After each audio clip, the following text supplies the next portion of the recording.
Welcome back. Hopefully you just enjoyed The Faith of Elvis by Billy Stanley. A new reading of that. Just a reminder, he's going to be on the channel Wednesday. I'll be releasing that conversation Thursday. So make sure you set a reminder to watch that. So, what are we doing here? We know what we're doing. You know what we're doing because you clicked on this video. I'd like to shout out a couple folks that sent these in to me to read. Sarah J. Powers, you were the first one that sent the Hamiltons forward to me. And then Pamela Farnsworth. Appreciate you as well. So we're going to read. We're going to read this. We talked about it and alluded to it in the conversation with Derry that we just had on Saturday morning. That was when it got released. So many questions, obviously, get asked about this. The other authenticators. Well, guess what? We're going to talk about that too, because Derry mentioned one of the names in the video, and the term naysayers, I think, gets a bit of a bad rap. Okay, Derry uses it a lot. It's people that don't believe in something. Okay, those of you that don't believe, based upon only one person, the greatest handwriting expert in the world. Now there's 4 other ones for you to pick apart and say how bad they were. I think that the science of graphology is a tedious one, right? You and I don't do it, right? But I've seen enough of Elvis's handwriting to go, okay, yeah, that looks like it. That looks like his L. That looks like his O. Some of y'all have sent me stuff as well, examples. But before we get into that, let's read, right? And before we read, thank you to you that have been subscribing lately. The subscribership has actually continued to go like this. I mean, I might have talked about this before, but this is by far and above. Like, literally, nothing's even on the radar close to being the biggest Elvis channel in the last year and a half. There are channels that have more subscribers. Yes, there is. But this one has 62,000 subscribers in essentially in a year and a half. And that's the power of Elvis. That's the power of y'all. So thank you. Because once again, I mean, you know, this is something that y'all are wanting to watch, talk about. And like Elvis said, without the fans, it would be nothing. Same thing for me. Without y'all, I'd be talking to myself. I'd be looking at a camera. I'd be reading things for myself. You know? So let's start reading, okay? Thank you also. There was a super thanks that just came through. I'll have to take a look at who it was and shout you out in the next video. Those are helpful. They don't have to do it, you know, you don't have to. But when you do, it helps my family, right? Introduction to the Charter Edition by Charles Hamilton. You are holding in your hands one of the most astonishing love stories of our time, perhaps of all time. The story is told by Lucy de Barbin, the first and greatest love of Elvis Presley. Lucy's compelling tale of her secret romance is so amazing that when it was first published, even the most friendly critics could hardly believe it. But now it has been personally verified by Elvis Presley. Writing from the grave, as it were, Elvis tells in his own handwriting of his consuming and timeless love for Lucy. The story of their tender passion is described by Elvis in a beautiful love poem. Elvis pretends to be Lancelot. Lucy is his Guinevere. And their torrid love is a secret hidden thing that neither dared to reveal during Elvis's lifetime. In this book, Lucy describes for you every detail of their adventurous love. A love that has endured through all the stormy career and wild affairs and tumultuous marriage of the great singer. Their love resulted in a love child, a daughter whom Elvis never knew about. Lucy has concealed nothing and added nothing. The truth itself will amaze you. When Lucy's fascinating autobiography of her great love first appeared, a whole army of wrathful and doubting critics pounced upon it. They said it couldn't be true because so famous a man as Elvis could never hide a passionate love for more than 20 years.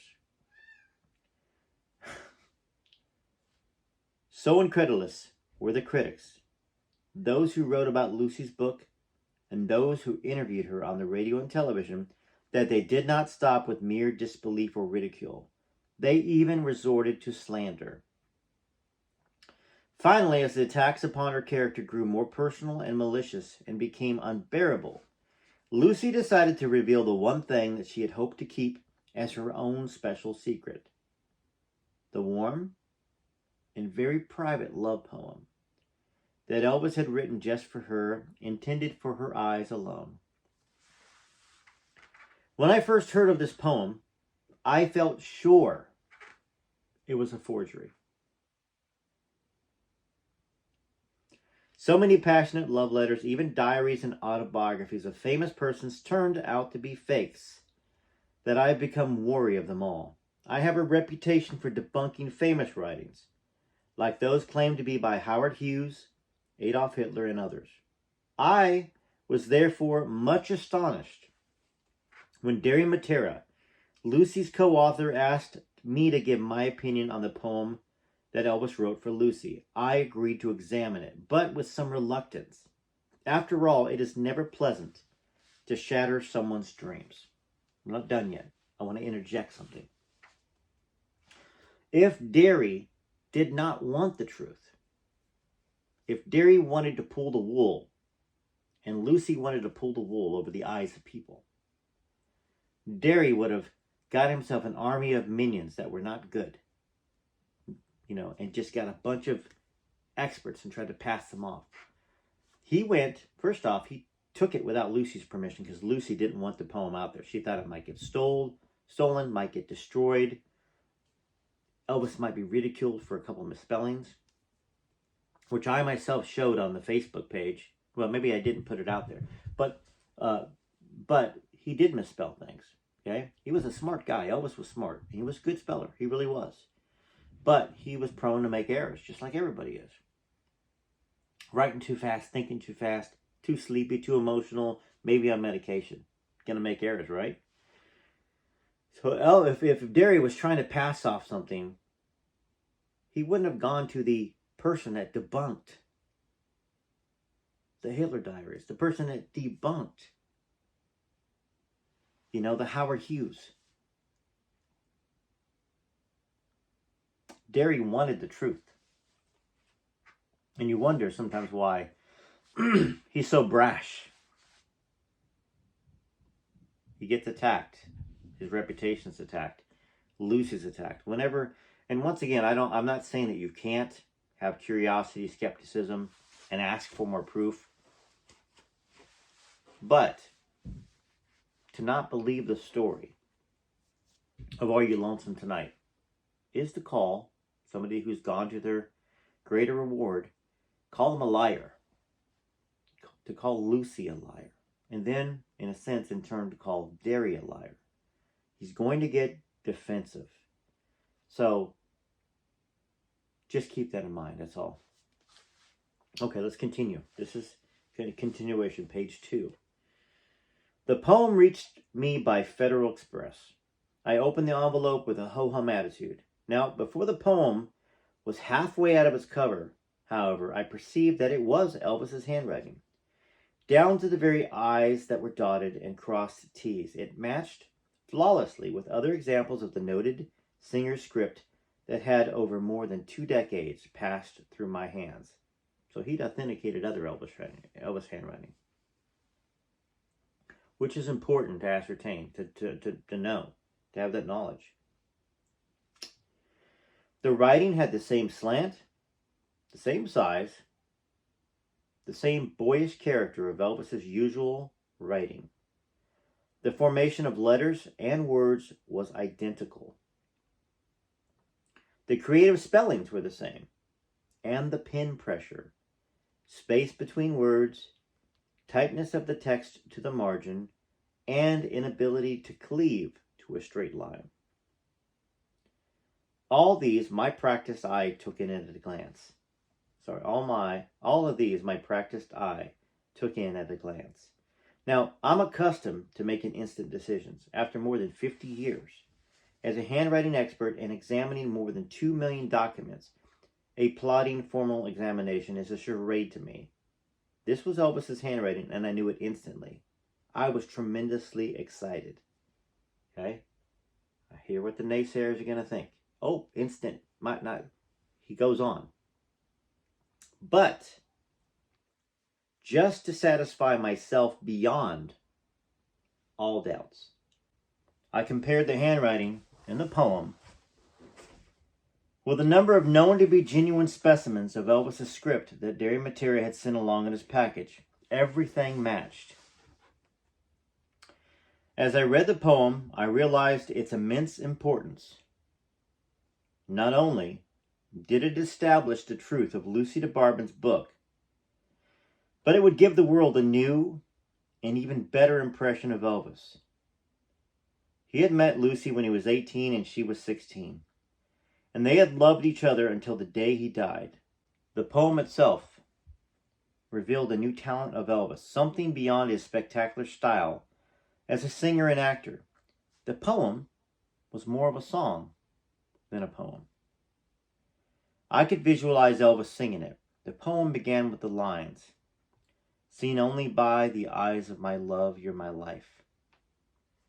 It was actually a note up top to Lucy. The poem actually started,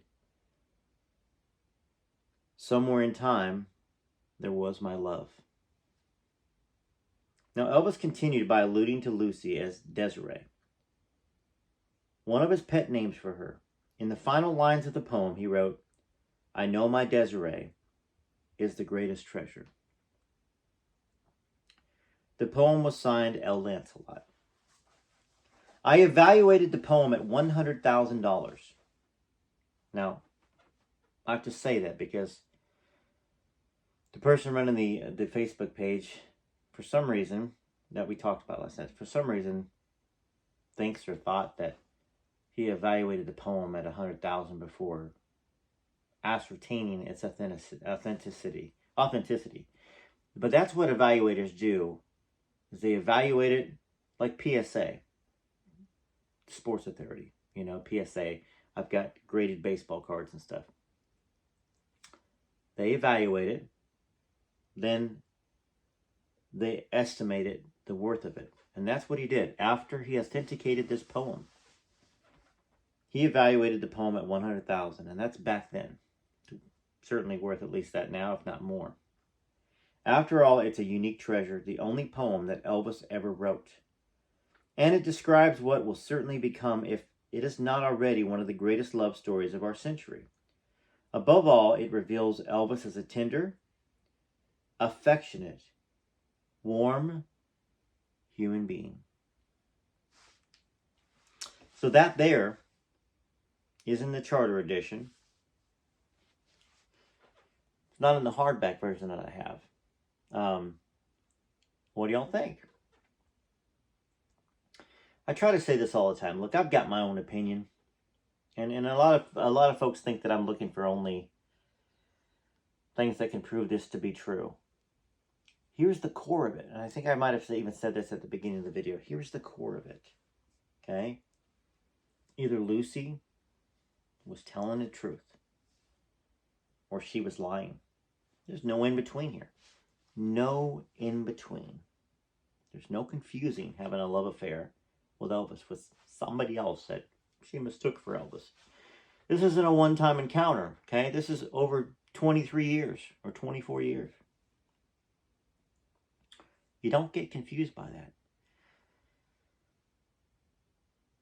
This is just another wheeling the cog another piece of the evidence. This is somebody that put their reputation on the line, and just one of 5.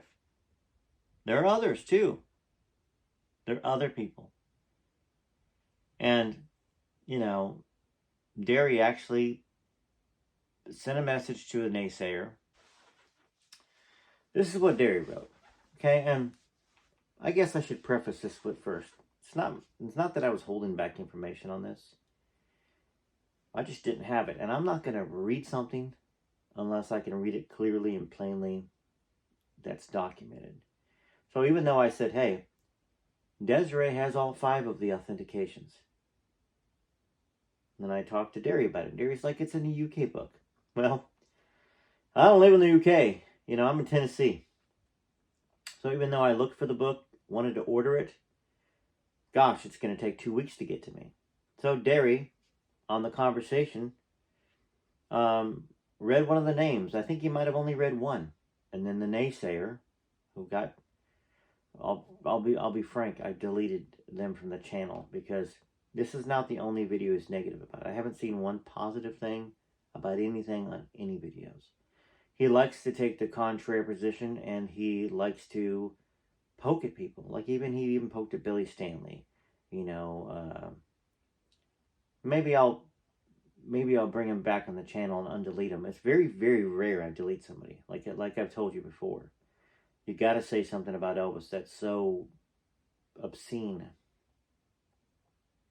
When you do that, bye. Well, they say the term "bye, Felicia," and I say that whether it's a guy or a girl. I mean, bye, Felicia. Not good. Not good for the other subscribers, and not good for Elvis. Anyhow, this is what Derry wrote to that certain naysayer that kept pressing him and hounding him and saying that Charles Hamilton was not good enough. That because he went to the top to the best one, it's not good enough. He wants the little guys. He wants to hear about the little guys that authenticated. Why? So he can tear them down and say they're not as good as Charles Hamilton?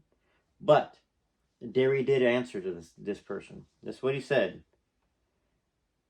I'm not going to say the username because you know, but he said at the username. And I'm going to have to preface this. We know that Derry is abrasive at times. He's passionate. Hopefully he's not going to say, Joe, I've got a bone to pick with you. Why'd you call me abrasive? Well, Derry can be a bit abrasive. He's very, very to the point. He gets upset when people continue to question over and over again. Not upset that they question, but they question the proof. That's documented. That frustrates him, and I guess it would frustrate me too. So, keep in mind, this is Derry Matera, not me saying this, okay? Yo, crazy, obsessed dude. All the document examiners, along with their long list of credentials, are revealed in detail at the end of the British and foreign language editions of Are You Lonesome Tonight? Blue cover. Way to research on your part. All verified the poem. To wit, U.S. Customs and FBI inspectors Ronald Coate and Nona Fried, based in South Florida. Dallas graphologist Ray Walker, the one who appeared on Entertainment Tonight. South Florida Metro-Dade CSI graphologist and University of Miami biochemistry professor Edward Whitaker, also chairman of some National Forensic Science Association. And of course, the dean of them all, Charles Hamilton, described by People magazine as deadly to forgers. We'll be waiting for your freaking apologies. That's what Derry said. Yo, crazy, obsessed dude. So, you know, for those of you that are on the fence, does that help you a little bit too? More evidence, more proof. Because we have to start at, was Lucy a liar? Was she telling the truth? And if you accept these 5 handwriting experts that say that this poem was written by Elvis to Desiree, to Lucy, whose nickname was Desiree, who later named her daughter Desiree. Conceived in 58.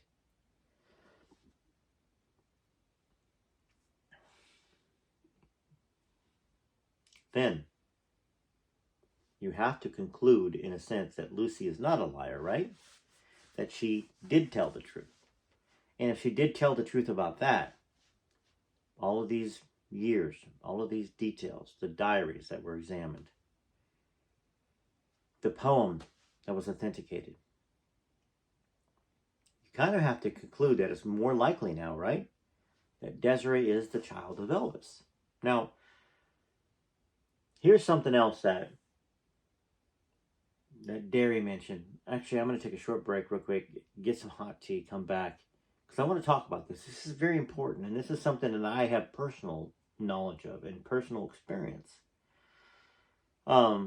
Very important when it comes to Desiree, Lucy, and Elvis. I'll be right back. All right, I'm back. I got one of my favorite drinks. What's this say? Oh, no, some notes on Mike Stone there. I love tea with cream and sugar. You know, I drink about anything. I'm pretty equal opportunity. I drink coffee too. Not as much anymore. But to get back to my point that I was going to try to make, my own personal experience. There's a lot of folks that say, oh, I can see Lucy looks more like, Desiree looks more like Lucy than Elvis. I hear that a lot. I'm going to read a little article here. This is a scientific article. While you may be familiar with the old saying, opposites attract, in reality, what the heart wants is someone who resembles its owner. And that resemblance increases the longer two lovebirds stay together. Now, obviously, I'm not talking about mother-daughter here, but this is still similar. University of Michigan psychologist Robert Zankoff conducted an experiment to test this phenomenon. He had analyzed photographs of couples taken when they were newlyweds and photographs of the same couples 25 years later. The results showed that the couples had grown to look more like each other over time. And the happier that the couple said they were, the more likely they were to have increased in their physical similarity. Zankoff suggested that older couples look more alike because people in close contact mimic each other's facial expressions. In other words, if your partner has a good sense of humor and laughs a lot, he or she will probably develop laugh lines around their mouth, and so will you.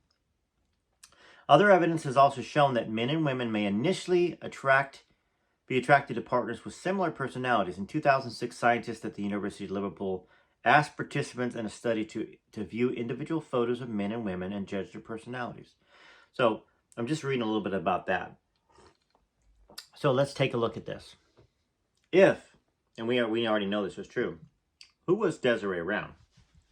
She was around her mom and her stepdad, right? Who was Lisa around? She was around her daddy. Love.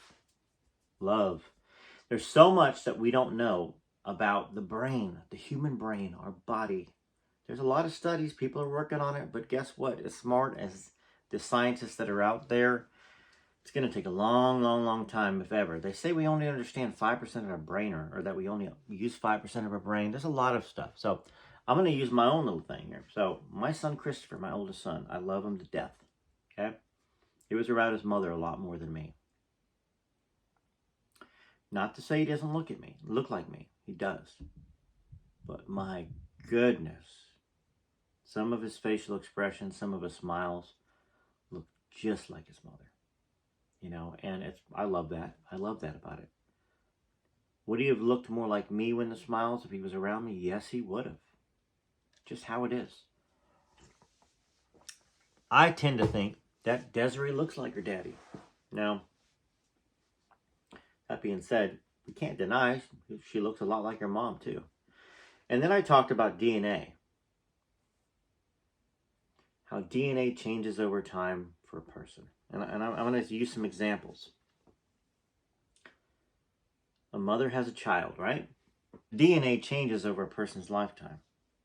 I suggested, and somebody succinctly said, hey, you're not a scientist, Joe. Touche, true.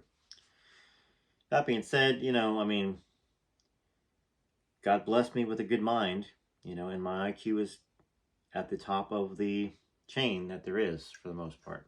I'm definitely not the smartest person in the world, I know that. But very, very high.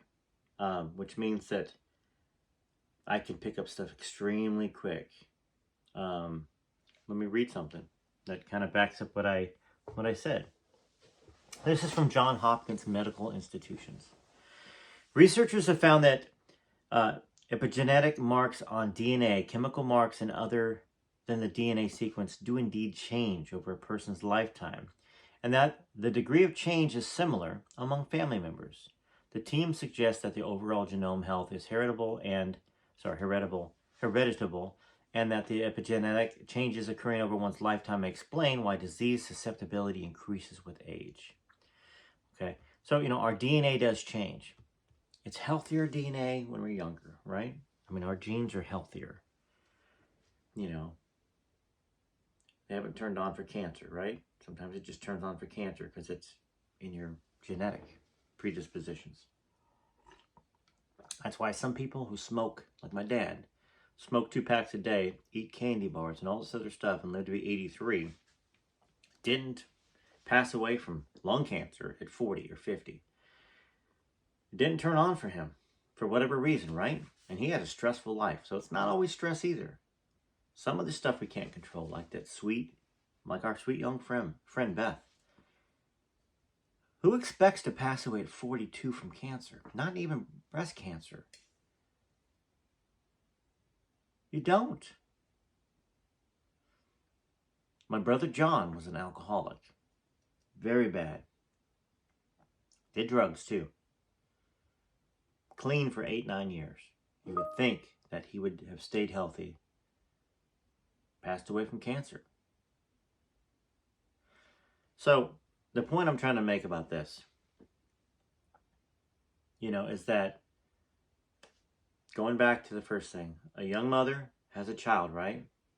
Gives birth to a child. The second child not only has her mother's DNA and her father's DNA, but her older sibling's DNA. There's a study on that, how the sibling leaves DNA in there. So little that we know until we learn a little bit. But what I talked about in one of the videos, and somebody kind of tried to pick apart, could have been on the Facebook post, could have been somewhere else. I think it was. Is this. When you're younger, your DNA is more healthy. Reflects you. I had a son at 21. I had a son at 26. Found out on my birthday for my oldest, who's 27 now. Found out on my birthday, my 21st birthday, May 18th. Healthy boy. I cried while his mother gave birth, and I wasn't even with his mother anymore. I still remember that. Cried, 5 years later on my birthday, different woman, different lady. Find out about my 22-year-old on my birthday. 5 years after that, okay, so healthy boy, very healthy boy. 9 pounds. 9 pounds, 6 ounces, I believe. First son, I think 7 pounds, 14, 7, something like that. Dads don't keep track of that in my mind. Healthy, right? I'm 26. 5 years later on my birthday, I do not find out that I'm going to be a dad. I asked my wife to marry me.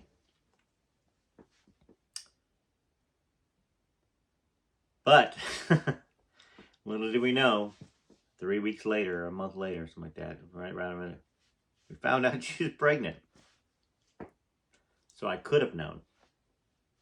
Stay with me here. And I'm curious how many of y'all are staying with me on this. And I hope there's a lot of you, because it's interesting. Birth dates here. Christopher, January 2nd. Jackson, January 6th, but the due date was January 1st or 2nd. 5 years apart. Another 5 years apart from that. My son Tucker, born on January 2nd. Healthy boy. 5 years later, on my birthday, I got the hell out of Dodge. Just joking. I actually was on the road working. So I wasn't around my wife. No way to have a child, right? Sir, I'm not going to surprise you and say we had a child. We didn't. Just as a joke there. But 2 years after that, 2 years after that, 2 years, 3 years, something like that. Weston was born. Healthy boy. At that point in time, how old was I? How old was I? 40? I guess I was 40. Still relatively young, but getting older, right? My DNA, probably still pretty healthy, right?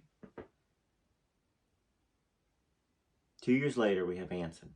Anson has issues. My wife is older as well by then. Not old by any means, certainly. But, older. So the older you get, the riskier your pregnancies are.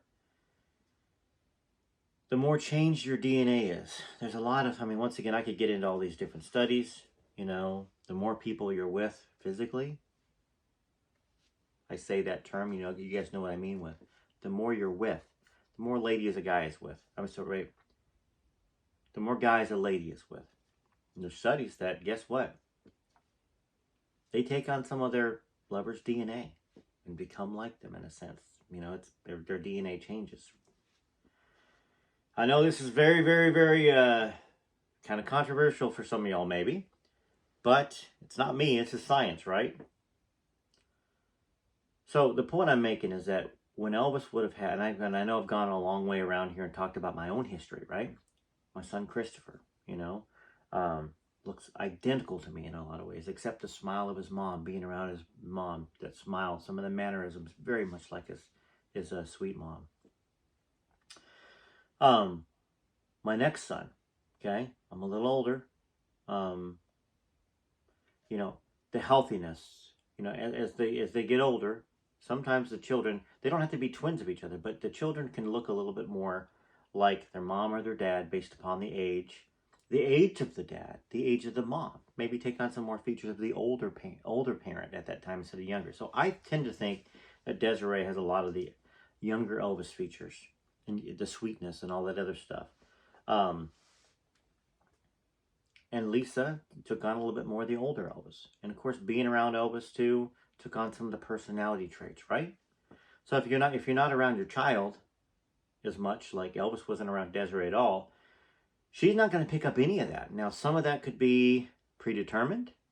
But that being said, I'm just saying don't judge her just because she doesn't look like Lisa exactly. Now, some people say, oh, there's pictures where they look very much alike. I don't see it as much. I just don't. But I do see a lot of similarities myself with how she looked of Elvis at certain ages in his life. I'm just saying, consider there's a lot of factors at work here in life. DNA sequences, how it changes over a person's life, the health of a child,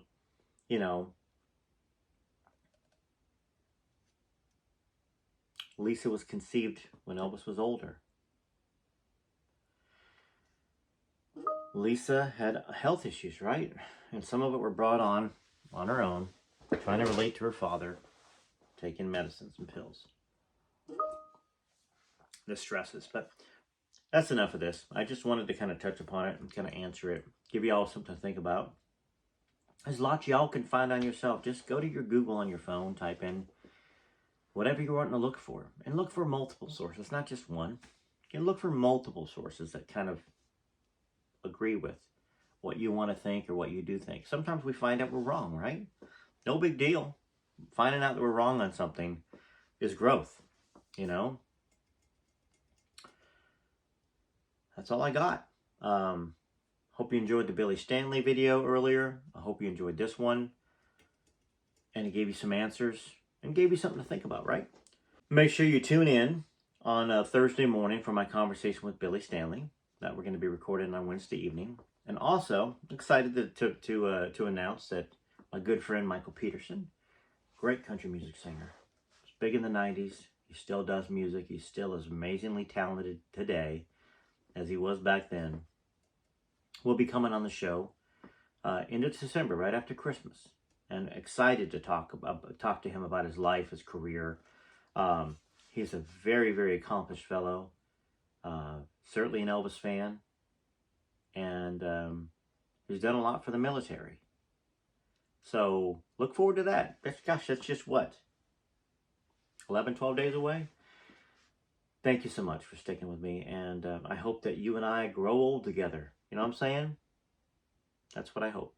TCB, TLC, this is me with a cup of sweet tea. Hot tea. I should have said sweet hot tea. TCB, TLC, this is me with a cup of sweet hot tea. Tuning off for right now, but I'll do more videos as time allows. See? I'm just writing a song about it. I will have the poem, by the way, on my other channel, Elvis and the Legends. I'll probably do that today. Hopefully I won't get a cease and desist, right? From Elvis Presley Enterprises? I hope not. I don't know if I can. I don't know unless I put up the whole poem, which I won't put up the whole poem. I'll put some pictures of it, but I'll also read it. All right, I'm done. See you now.